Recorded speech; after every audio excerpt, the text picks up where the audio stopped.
Hey everyone, welcome back to another uncommentary video. Today we are going to be looking at FC Shell and going over the intricacies of her new Fate Core. So we've mentioned in our director's notes and the 2.3 patch note video that FC Shell looks amazing, but can her skills impress as much as her visuals? We're here to find out. If you enjoyed this video at the end, please don't forget to leave a like and subscribe, and without further ado, let's get started. Okay, so first things first, the skills. Starting off with her passive, she keeps the same old Cleanse 3, which we don't really need to go over, basically provides some mana along with removing dots and debuffs on an ally. Now, the second passive, and also the passive that's unique to this Fate Core line, Dimension Leap, this is where it gets interesting. So for starters, it increases dodge for self by 40 and attack by 1000 when attacked, and it stacks up to 4 times. Just reading this, you don't need me to tell you, this is a crazy good passive, and we'll get into why later. Then, specific to FC Shell herself, you have the Night Carnival passive, which is an overtime effect that increases critical hit of all allies by 100%. This is another ridiculous passive, and it's important to note that 100% critical hit does not actually translate to critting 100% of the time, as we found out the hard way. But it is a significant increase, and the fact that it's team-wide and it doesn't require setup makes it very strong. Her last passive is Puppet Show, which is another mark that requires the enemy to be marked with Charm first. If an enemy marked with Puppet Show dies, the block of all enemies is reduced by 25%, stacking up to 4 times. This is an interesting passive for reasons we'll touch on in the discussion section, but for now, let's move on to her actives. Her A1, Last Chapter, is a low-cost skill at 2 mana with a bunch of neat effects. So you're getting the 127% AoE on all enemies, which is already pretty good, but it also comes with a debuff that decreases the attack of all enemies afflicted with Charm by 50% when the attack hits.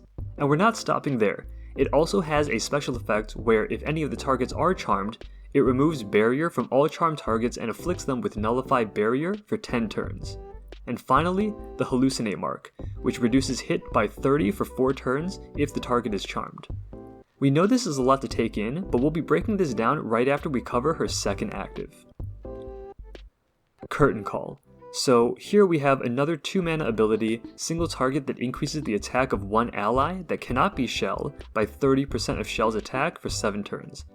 It also removes all status effects from the target and grants the target 3 mana and status effect immunity 1 time, and resets the target's turn once per round. Okay, so FC Shell obviously has a lot going on in her kit, but how does this all come together? So let's start off at the beginning with her passive again. Ignore Cleanse because we already know how that works, but what about all the new effects? So Dimensional Leap, 1000 attack is nothing to scoff at, but the important thing to note is that the higher your attack is, you would end up hitting diminishing returns with flat attack buffs like this. But because Shell is a support, which is a class with typically low attack, the buff is actually a lot more efficient on her than it would be on an attack or chaos hero. Because assuming you can get stacks, this could potentially boost her attack up by 4000. Realistically, you're probably going to stay around 2 to 3000, but this is still very significant in helping close that damage gap. And it comes with the added benefit of having a dodge increase too, which means although it is RNG dependent, the enemy will either have to end up not doing damage or giving you a chunky attack buff. Then we have Night Carnival, and I know we kinda hyped it up at the beginning, but this might not be as good as you're thinking, and this is because of one other hero in particular, FC Tantalo.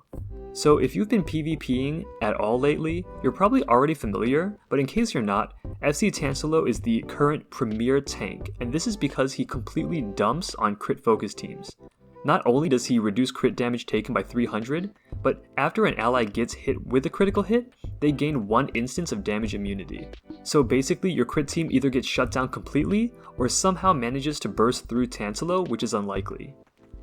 Now, with Night Carnival giving the whole team a huge crit buff from the start, if you're unable to get those kills in the first few rounds, then the match is probably over for you.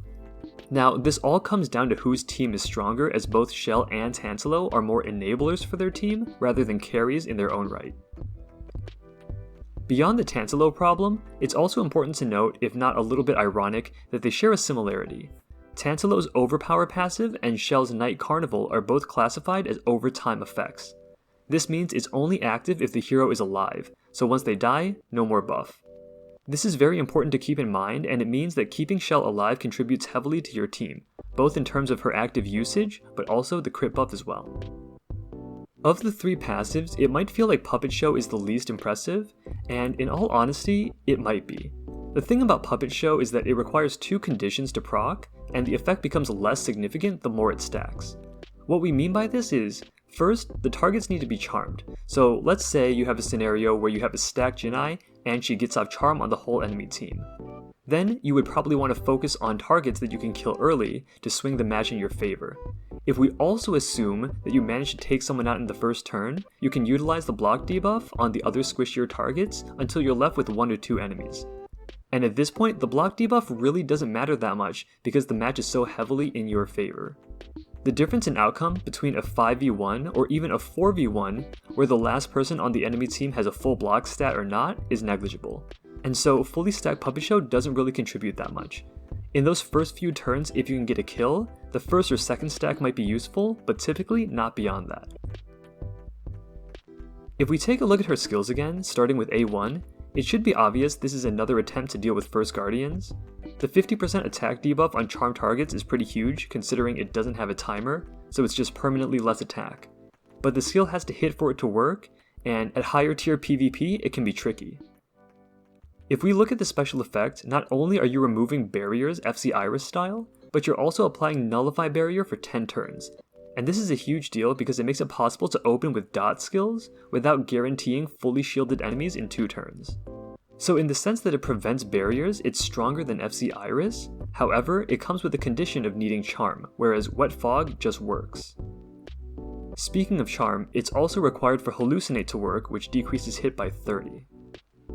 So a few things to understand here. As far as how her kit works, it's a little odd to me that Dimension Leap gives attack but resets on dodge, and then you have Hallucinate which reduces hit, which would probably mean Shell dodges and loses the attack buff.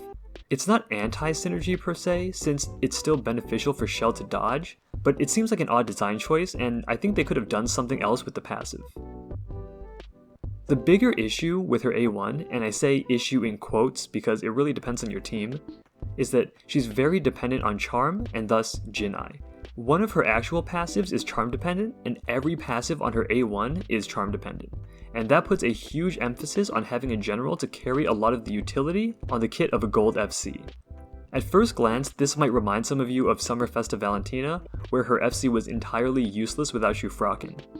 Now, this situation isn't quite as bad, because Shell still has her A2, Dimensional Leap, and Night Carnival, so she's still usable on her own, but just not to her full potential.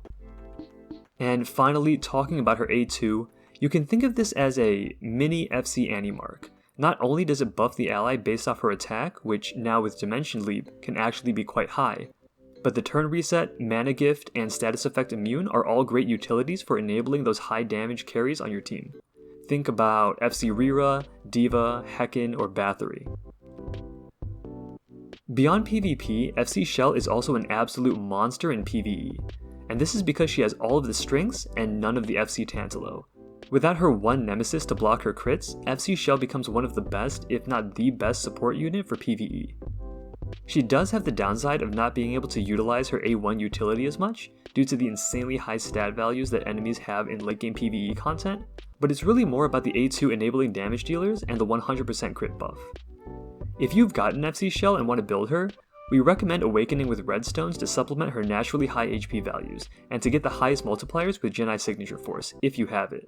Also, if you're looking to invest in Shell, make sure you already have a strong Jinai built out, otherwise you're going to be a little bit disappointed that she isn't fully utilized without the Charm passive.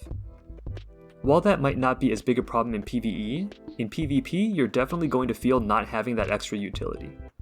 Now with the new Unleash potential working for Fake Horrors and Fated heroes, FC Shell can index into her passive and reduce damage against all allies by 30%. Now this sounds overpowered and strictly better than the tank passive, so we're not entirely confident it works as advertised given the translation quality we've had in the past. But either way, it's going to be a strong defensive utility that will synergize well with HP stacked Shell. In the end, FC Shell is one of those heroes that we wanted to love right when we saw her, and luckily she did not disappoint. Solid A tier support on her own, and with Jinai she becomes S tier, right up there with Tantalo and Iris.